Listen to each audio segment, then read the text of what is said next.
through 16. So we can just work a couple of them, and that might help so we don't have to do all of them. All right. So this one says quadratic solve by completing the square. So I said we were just going to use the quadratic formula, which is a formula based complete the square. So let's see.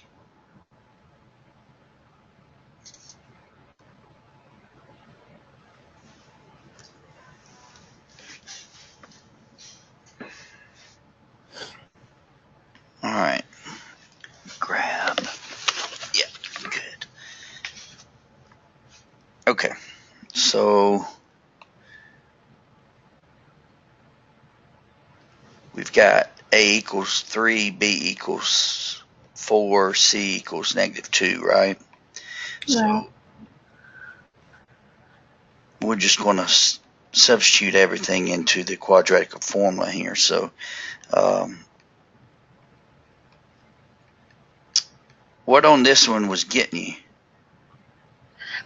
I want to say it was when I was bringing it down, where we use the X. And No, we're not going to use the X for this one. We're not going to factor it, right? Because they said complete square. Okay, so I was just trying to do something different then. Yeah, we're just going to, if it says complete square, we're just going to solve it by a quadratic formula. Okay. Because it is, you're looking at quadratics that may or may not be factorable. What if factors a -6 that'll give you 4? Right. There's not. Okay. So that's why, and then you do 16, that'd be -12, so it'd be plus 24 all over 6. Now this will give you -4 plus, that's 30 all over 6, and of course 30 can be broken down into, let's see, will 4 go? No. 9? No. 16? No. 25? Boom, done. So that's it right there. Okay. Because I can't simplify square root of 30. So Okay. All right. Let's see. Okay, so then number 13. Is it just pretty much just FOILing it out and doing the same exact thing? yeah, we can set it up. This is obvious by, okay, yeah. So we can set this up and kind of get you to where you need to. Make sure that what you got is what you need on this. So let me grab my pen here. So A times A minus 1 plus 7 times A minus 1 equals -4. That's A squared minus A plus 7A minus 7. And basically you're right. Just go ahead and FOIL it out. That's plus 6A minus 7 equals -4. And then bring the 4 back over to the other side, which would give you A squared plus 6A minus 3. And that's set equal to 0.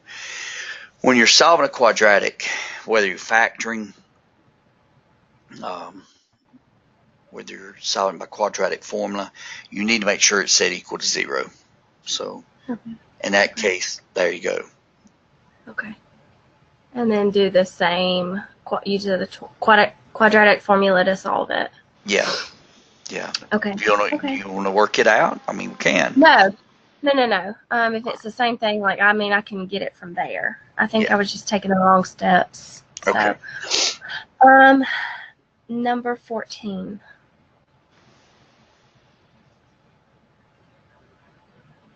Same thing, it's just it's decimals, right?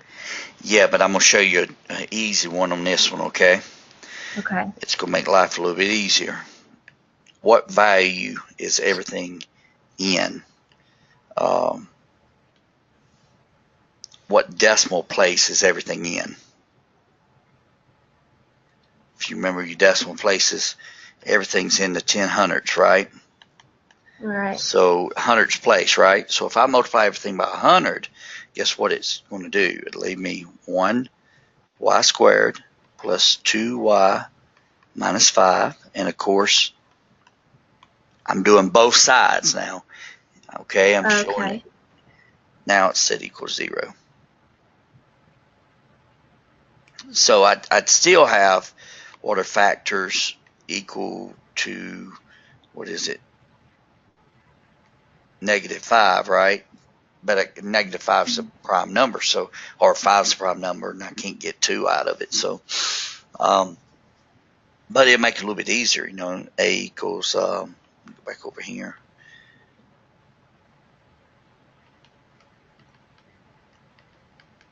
There you go. And I'm pretty sure that works. I'm just curious. We can type it back in. I want to make sure that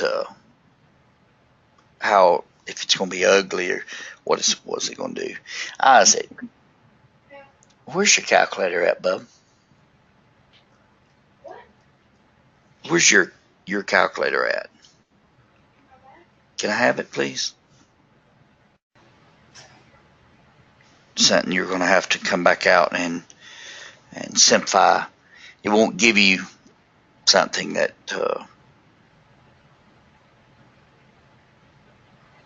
that when you take the square root of it, it'll be a perfect square. So you know it'll be some kind of square root of some number that's a non-perfect square, seeing as it come out to be decimals. So, all right. So does that help you a little bit? Yes. Yes. Okay. Let me see. Okay, we can go to 2.6 because the other ones were similar to this, and so I'm just going to work a few of them and get comfortable before the test. So. You got sick on us, have you? I'm trying to. Allergies. Oh. I know. All right, so I killed 2 of the questions in here. Yes. It was, let's say,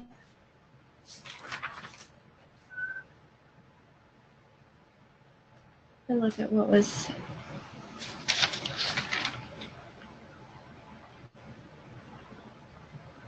Okay.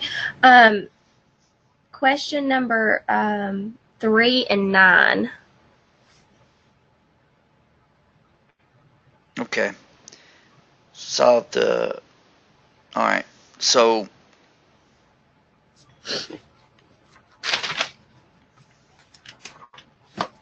these are what are called fancy quadratics. Okay. Okay. And we worked one similar to this in class. So what I'm going to do is I'm going to let G be x to the 1/4. Okay. The linear term. So if I do that, this would be 3g squared minus g equal to 0, right? Let me take this in real quick. Okay, 3. Okay, yes. Yes. All right. Now, because it has a quadratic term and a linear term, we're going to factor using GCF. Okay? There's no constant, so we can do this. And I know one of my roots will equal 0, but I've got to do something to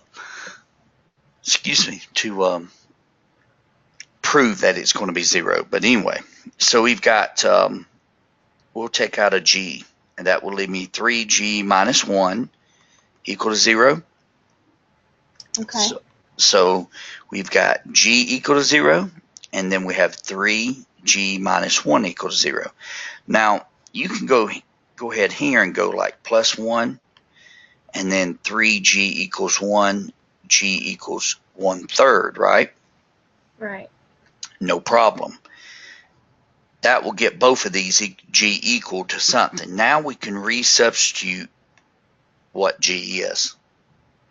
And g is x to the 1/4 equal to 0. And what I'm going to do is I'm going to raise this. This is really the 4th root, right? Right. I'm going to raise it. If I can, to the fourth power. And if I do that side, I also have to do the right side as well. So this will just give me x equals, well, 0 raised to the fourth power. 0 times 0 times 0 times 0 is 0, right? Right. Now, so we've got this over here, which would be x to the 1/4 equals 1/3. Again, I'll raise both sides to the fourth power. And in doing so, this will give me x equals, that's really 1 to the fourth over 3 to the fourth, which is nothing more than 1 over, is it 81? I think so. Yeah, pretty sure. Now, let's see. They're only expecting 2 answers, but you would really have 4, right? Right. Because it's a fourth. Well, let me back up.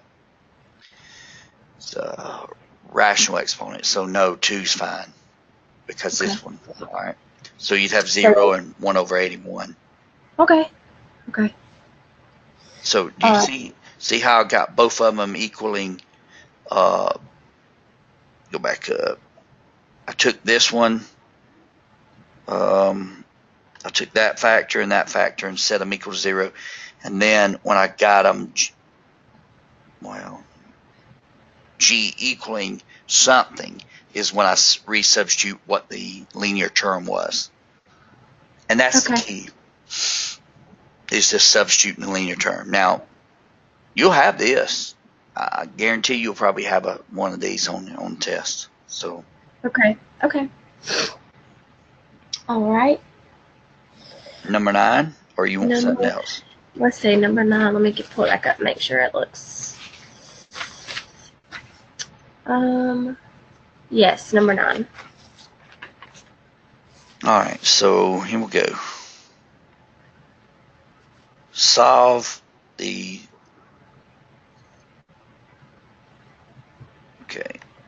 following equation.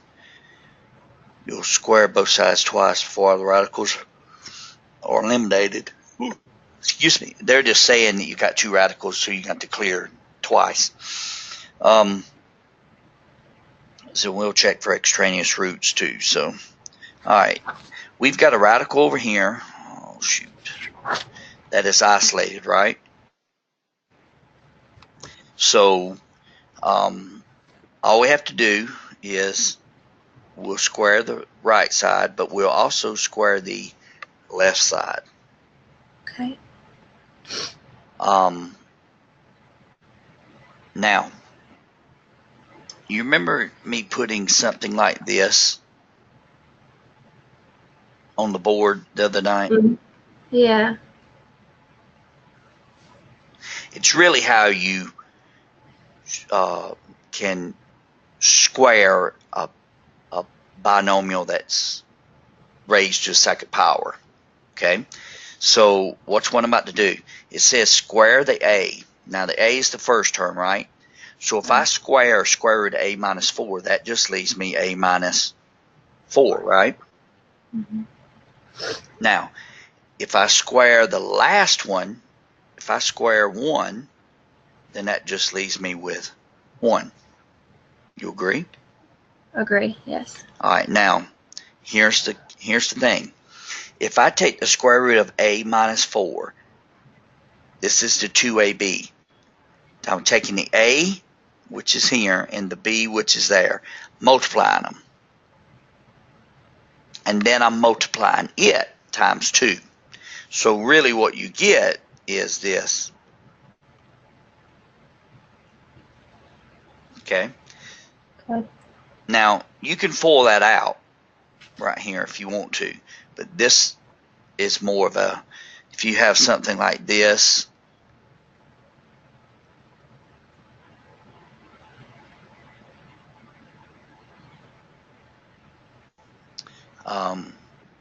you have all, you can,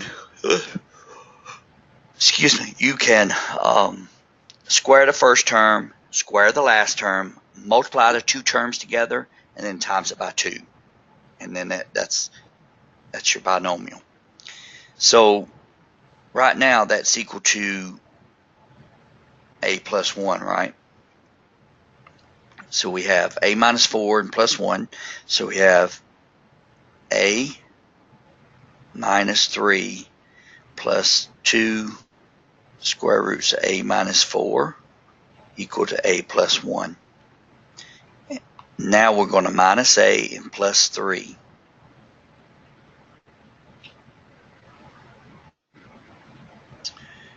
So that leaves me with 2 times the square root of a minus 4 equal to 4.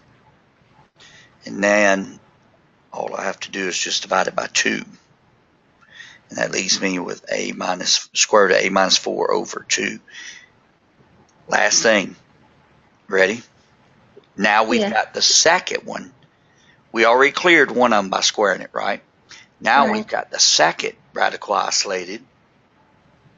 And now we're going to square it. And whatever you do to the left side, you have to do to the right. So we have a minus 4 equal to 4. So plus 4, a equals 8. Okay. Okay. You'll see that again. All right. Okay, so this little technique right up here, let me show you what I'm talking about. Let's say this. Okay. Okay. If I were to FOIL this out right here, then I'd have x plus 2 times x plus 2, right? Right. You can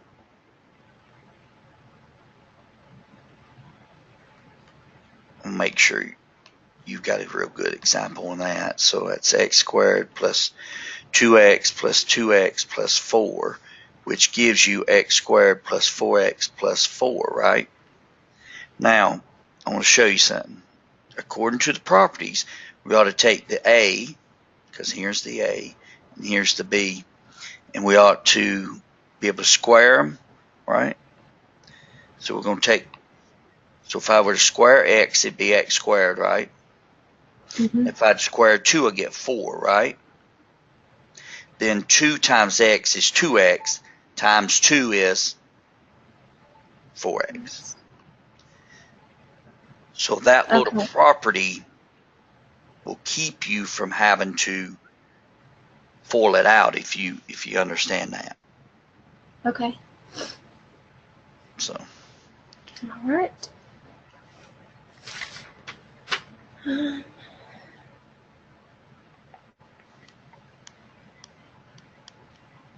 What you got?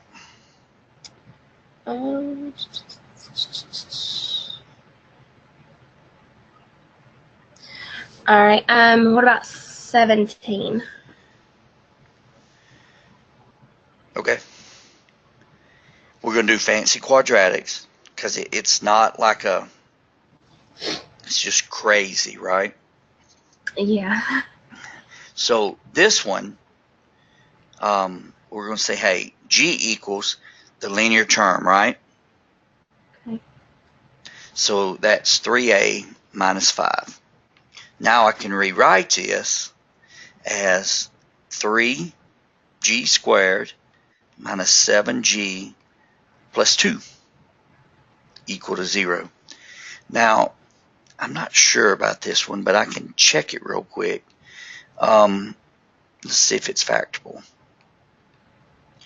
So what multiplies to give me 6, but adds together to give me negative 7. Well, that'd be a negative 6 and a negative 1, right? Mm-hmm. Okay, so yeah, it does okay. So, and remember, you want me to do it as grouping, or do you want me to do it as just put the coefficient of the quadratic term in both of them and divide it out? Yeah, the second one. So we have 3g minus 6, and then 3g minus 1 equal to 0. Okay. So we'll set these all equal to 0 now. Okay, so, and if my memory serves right, the one that we done like this that was in class, it was also factorable, right? Mm-hmm. Okay, so the algorithm on this one, when it gets reproduced, excuse me, will give you a quadratic that's going to be factorable. Okay. Okay. So that's going to keep you from having to do the quadratic formula. Okay. So we'll say 3g minus 6 equal to 0. 3g minus 1 equal to 0.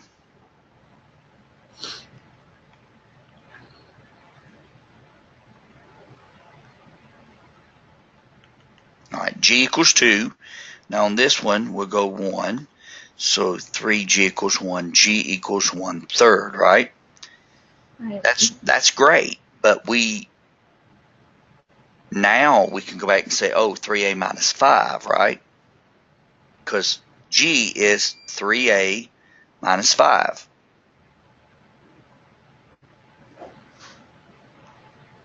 And in doing so, we'll add 5 to this side, so 3a equals 7, a equals 7/3, right? Right. All right, now this one will be plus 5. So I've got 3a equals 1/3 plus 15/3, which is 16/3, right? Right.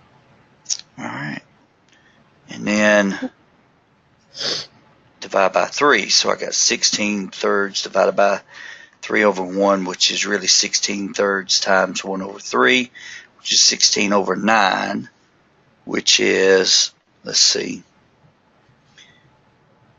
3 won't go into any of them, 2 won't go into any of that. So I think that's it, right? Yeah. That's it.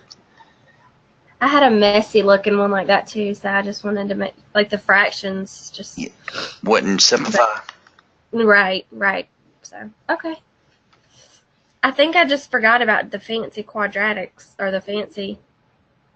What did you call it? Fancy quadratics. Fancy quadratics. It's just they call them fancy just because they're either a rational exponent or there's some kind of binomial in its place, Right. but it still fits the quadratic form, and you just solve it. You substitute it so it gets you back to a nice and pretty quadratic like here. Right.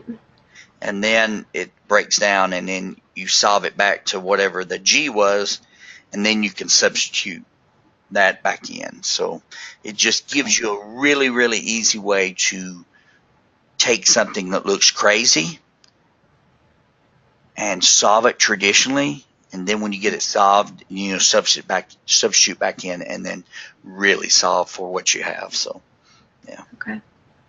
All right. Well, that's all that I have. So. You sure? Yeah. Looks good. There's 20 problems, like I said in class. Okay. Yeah. Trying to think. So you got 2 hours to do it. Everything. Okay, I was going to ask, is it still 2 hours? So that's good. Okay. Yeah, it's still 2 hours. So you break it down. What's that? 3. So 6. If you timing yourself, you got about 6 minutes per problem, right? Right. Okay. So some of these ought to go pretty quick. And really, the thing you've got to really consider is, okay, when I see a problem like that, what is my plan of attack? Boom. Instead of going, oh no, what do I do? Right. If you look at it and understand it, then you're good. You have a lot more time than what you need. Okay. All right. Well, thank you. Sorry we didn't have more people, but I appreciate your time. I really do. Well, listen, the opportunity's there. Not everybody takes advantage of it, so that's the big thing. Well, I appreciate it. All right. All right. We'll see you tomorrow. You get stuck on one, just text me, and I'll look at it Okay. and give you some suggestions. Okay. All right. Thank you All so right. much. All right. Take care. All right, you too. Bye.